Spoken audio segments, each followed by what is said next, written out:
जय श्री राम। सनातन ज्ञान की गंगा में आप सभी प्रबुद्ध जनों का पुनः हार्दिक अभिनंदन है।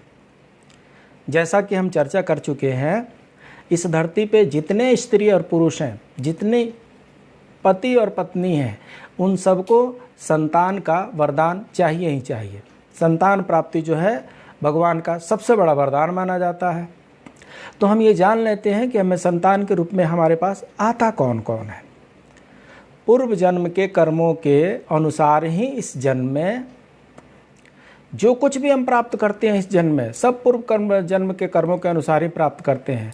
और पूर्व जन्म के कर्मों के अनुसार ही हमें इस जन्म में माता पिता, भाई बहन, पति पत्नी, प्रेमिका, मित्र, शत्रु, सगे संबंधी इत्यादि संसार में जितने भी रिश्ते नाते हैं, ये सब मिलते हैं। क्योंकि इन सबको हमें या तो कुछ देना होता है या इनसे कुछ लेना होता है। वैसे ही संतान के रूप में हमारा कोई पूर्व जन्म का संबंधी या कोई संबंधित जीव आकर के जन्म लेता है, जिसे शास्त्र में 4 प्रकार का बताया गया है। जी हाँ, संतान 4 प्रकार के बताए गए हैं। पहला जो है ऋण अनुबंध। पूर्व जन्म का कोई ऐसा जीव जिससे आपने ऋण लिया हो या उसका किसी भी प्रकार से धन नष्ट किया हो, तो वो आपके घर में संतान बनकर जन्म लेगा और आपका धन बीमारी में, व्यर्थ कार्यों में तब तक नष्ट करता रहेगा जब तक उसका हिसाब पूरा नहीं हो जाता। जी हाँ, इसको कहते हैं ऋण अनुबंध संतान। उसके बाद से शत्रु पुत्र होता है। पूर्व जन्म का कोई दुश्मन आपसे बदला लेने के लिए आपके घर में संतान बन करके आता है और बड़ा होने पर माता पिता से मार पीट झगड़ा करके उन्हें सारी जिंदगी किसी न किसी प्रकार से सताता रहता है, अवज्ञाकारी हो जाता है। जो तीसरी वैरायटी होती है वह है उदासीन संतान। इस प्रकार की संतान माता पिता को न तो कष्ट देती है और ना ही सुख। विवाह होने पर ये जनरली माता पिता से अलग हो जाते हैं। और जो चतुर्थ प्रकार का संतान होता है वो सेवक पुत्र होता है। बेस्ट पुत्र, बेस्ट संतान जिसको बोलते हैं, वो सेवक संतान होता है।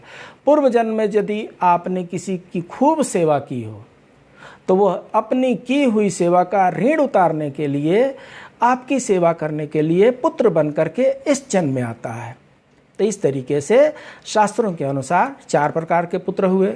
ऋण अनुबंधी पुत्र, शत्रु पुत्र, उदासीन पुत्र, सेवक पुत्र। आप ये ना समझें कि बातें ये सब सिर्फ मनुष्यों पर ही लागू होती हैं। इस प्रकार में कोई ना कोई भी जीव आ सकता है।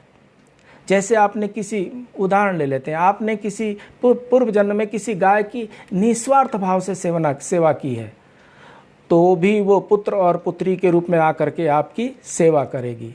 यदि आपने गाय को स्वार्थवश पालकर उसके दूध देना बंद करने के पश्चात उसे घर से निकाल दिया हो, तो वो ऋण अनुबंध पुत्र या पुत्री बन करके जन्म ले सकती है। यदि आपने किसी निरपराध जीव को सताया है तो वह आपके जीवन में शत्रु बन करके आएगा। इसलिए जीवन में कभी किसी का बुरा न करें, क्योंकि प्रकृति का यही नियम है। आप जो करेंगे प्रकृति उससे 100 गुना करके आपको लौटा देगी। यदि आप किसी को 1 रुपया देंगे तो समझ लीजिए आपके खाते में वो 100 रुपये जमा हो गए। और यदि आपने किसी का 1 रुपया छीन लिया तो समझ लीजिए आपकी जमा राशि में से 100 रुपये निकल गए। ये प्रकृति का नियम है। और इसी के अनुसार संतान विभिन्न रूपों में हमारे घर में आते हैं। आज के लिए इतना ही, इसके बाद मिलते हैं। तब तक के लिए जय श्री राम।